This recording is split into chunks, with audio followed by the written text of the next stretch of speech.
ನಮಸ್ತೆ ಎಲ್ಲರಿಗೂ. ಇವತ್ತು ನಾನು ಚಿಕನ್ ಕಬಾಬ್ ಮನೆಯಲ್ಲಿನೇ ಮಾಡೋದನ್ನು ತೋರಿಸ್ತಾ ಇದ್ದೀನಿ.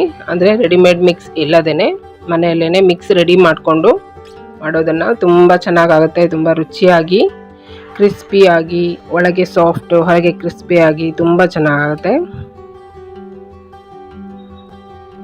ಮತ್ತು ನಾನು ತೋರಿಸೋ ಅಳತೆಯಲ್ಲಿ ಸರಿಯಾಗಿ ಮಿಕ್ಸ್ ರೆಡಿ ಮಾಡಿಕೊಂಡ್ರೆ ಸ್ವಲ್ಪ ಕೂಡ ಬಾಣಲೆಗೆ ಅಂಟದೆ ಕೋಟಿಂಗ್ ಬಿಡದೇ ಮಾಡೋದು ಹೇಗೆ ಅಂತ ನಾನು ತೋರಿಸ್ತಾ ಇದ್ದೀನಿ. 1 kg ಚಿಕನ್ಗೆ ಸರಿಯಾದ ಅಳತೆಯಲ್ಲಿ ಹೇಗೆ ಮಾಡಬೇಕಂತ ನಾನು ತೋರಿಸ್ತೀನಿ. ತುಂಬ ಚೆನ್ನಾಗಾಗುತ್ತೆ ಇದು. ಅಜಿನೋಮೋಟೊ ಏನೂ ಹಾಕಿಲ್ಲ, ನಾನು ಕಲರ್ ಕೂಡ ಹಾಕಿಲ್ಲ.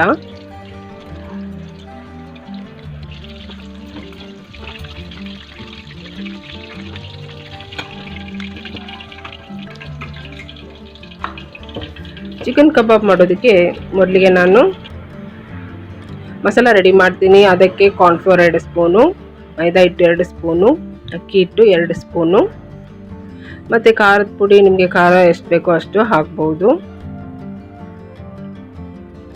ಅರಿಶಿನ ಪುಡಿ 1/2 ಸ್ಪೂನು, ಕಾಳು ಮೆಣಸಿನ ಪುಡಿ 1/2 ಸ್ಪೂನು, ಗರಂ ಮಸಾಲ ಪುಡಿ 1/2 spoon, ginger garlic paste 1 spoon, ರುಚಿಗೆ ತಕ್ಕಷ್ಟು ಉಪ್ಪು. ಇದ್ರ ಜೊತೆಗೆ ನೀವು ಹುಳಿ ಇಷ್ಟಪಡೋದಾದರೆ ಅರ್ಧ ನಿಂಬೆಹಣ್ಣಿನ ರಸ ಹಾಕ್ಬೋದು. ಮತ್ತು 2 ಮೊಟ್ಟೆ, 1 kg ಚಿಕನ್ಗೆ 2 ಮೊಟ್ಟೆ ಹಾಕ್ತಾಯಿದ್ದೀನಿ ನಾನು. ಇದನ್ನು ಸರಿಯಾಗಿ ನಾನು ಕಲಿಸ್ಕೊತೀನಿ. ಕಲರ್ ಬರೋದಕ್ಕೆ ನಾನು ಬ್ಯಾಡಗಿ ಮೆಣಸಿನ ಪುಡಿ ಯೂಸ್ ಮಾಡಿದ್ದೀನಿ. ಯಾವುದೇ ಕಲರ್ ಆ್ಯಡ್ ಮಾಡ್ತಾ ಇಲ್ಲ, ಅಜಿನೋಮೋಟೊ ಕೂಡ ಆ್ಯಡ್ ಮಾಡ್ತಾ ಇಲ್ಲ. ಹೀಗೆ ಸ್ವಲ್ಪ ನೀರು ಹಾಕಿ ಸರಿಯಾಗಿ ಹದದಲ್ಲಿ, ತುಂಬ ನೀರು ಮಾಡಬೇಡಿ. ಮತ್ತು ಚಿಕನನ್ನು ಸ್ವಲ್ಪ ನೀರಿಲ್ಲದಂಗೆ ತೆಗೆದಿಟ್ಕೋಬೇಕು. ನಾನು ಚೆನ್ನಾಗಿ 2-3 ಸಲ ತೊಳೆದ್ಬಿಟ್ಟು ಇಟ್ಟಿದ್ದೀನಿ ಚಿಕನ್ನು. ಸ್ವಲ್ಪ ನೀರಿರಬಾರ್ದು ಚಿಕನಲ್ಲಿ, ಆ ರೀತಿ ನೋಡಿ ಚಿಕನ್ ಹಾಕಿಬಿಟ್ಟು ಇದನ್ನು ಸರಿಯಾಗಿ ಕಲಿಸ್ಬಿಟ್ಟು ಅಟ್ಲೀಸ್ಟ್ 1 ಗಂಟೆ ಆದರೂ ಇದು ಇಡಬೇಕು. ಆವಾಗಲೇ ಇದು ಒಳಗೆ ಸಾಫ್ಟಾಗಿ ಬೇಯುತ್ತೆ, ಹೊರಗೆ ಕ್ರಿಸ್ಪಿಯಾಗಿರುತ್ತೆ. ರುಚಿ ಚೆನ್ನಾಗಿ ಬರಬೇಕು. ಸಾಫ್ಟಾಗಿ ಬೇಯಬೇಕಂದ್ರೆ 1 ಗಂಟೆ ಆದರೂ ಇಡಬೇಕು. ನಿಮ್ಮ ಕೈಲಿ ಸಾಧ್ಯವಾದರೆ ಟೈಮ್ ಇದ್ದರೆ 2-3 ಗಂಟೆ ಫ್ರಿಜ್ಜಲ್ಲಿ ಇಟ್ಬಿಡಿ, ತುಂಬ ಚೆನ್ನಾಗಾಗುತ್ತೆ.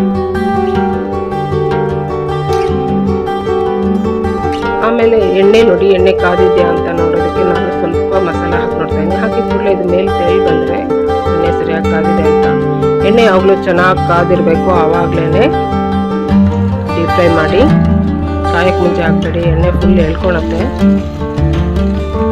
ಮತ್ತು ಮೀಡಿಯಮ್ ಫ್ಲೇಮಲ್ಲಿನೇ ಫ್ರೈ ಮಾಡಬೇಕು. ಹೈ ಫ್ಲೇಮಲ್ಲಿ ಫ್ರೈ ಮಾಡಬೇಡಿ, ಒಳಗೆ ಬೇಯೋದಿಲ್ಲ. ಶುರುವಿಂದನೇ ಮೀಡಿಯಮ್ ಫ್ಲೇಮಲ್ಲಿನೇ ಮಾಡಬೇಕು ಕಬಾಬು, ಆವಾಗ ತುಂಬ ಚೆನ್ನಾಗಾಗುತ್ತೆ.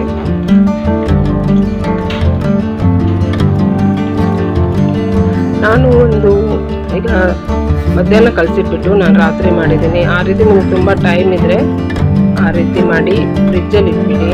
ಮ್ಯಾರಿನೇಟ್ ಮಾಡಿ ಫ್ರಿಜ್ಜಲ್ಲಿ ಇಟ್ಟು ಮಾಡಿದ್ರೆ ಇನ್ನೂ ತುಂಬಾ ಚೆನ್ನಾಗಾಗುತ್ತೆ.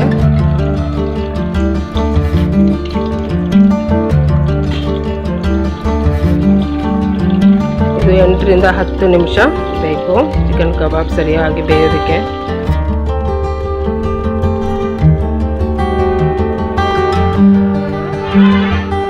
ರೆಡಿಮೇಡ್ ಮಿಕ್ಸ್ ಇಲ್ಲದೇ ಮನೆಯಲ್ಲೇ ರುಚಿಯಾಗಿ ಈ ರೀತಿ ಮಾಡಿಕೊಂಡು ತಿನ್ನೋಡಿ. ಮಸಾಲ ನಾನು ಹೇಳಿದ್ದು ಸರಿಯಾದ ಅಳತೆಯಲ್ಲಿ ಇದೆ, ಆ ರೀತಿ ಮಾಡ್ಕೊಂಡು ನೋಡಿ, ತುಂಬ ಚೆನ್ನಾಗಾಗತ್ತೆ.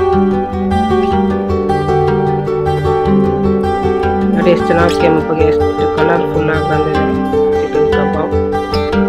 ಈಗ ಇದು ರೆಡಿ ಇದೆ. ಈ ರೀತಿ ಒಂದ್ಸಲ ಮಾಡಿ ನೋಡಿ, ಪದೇ ಮಾಡ್ತೀರ, ತುಂಬಾ ಚೆನ್ನಾಗಾಗುತ್ತೆ. ನಾನು ಯಾವಾಗಲೂ ಇದೇ ಥರನೇ ಮಾಡೋದು.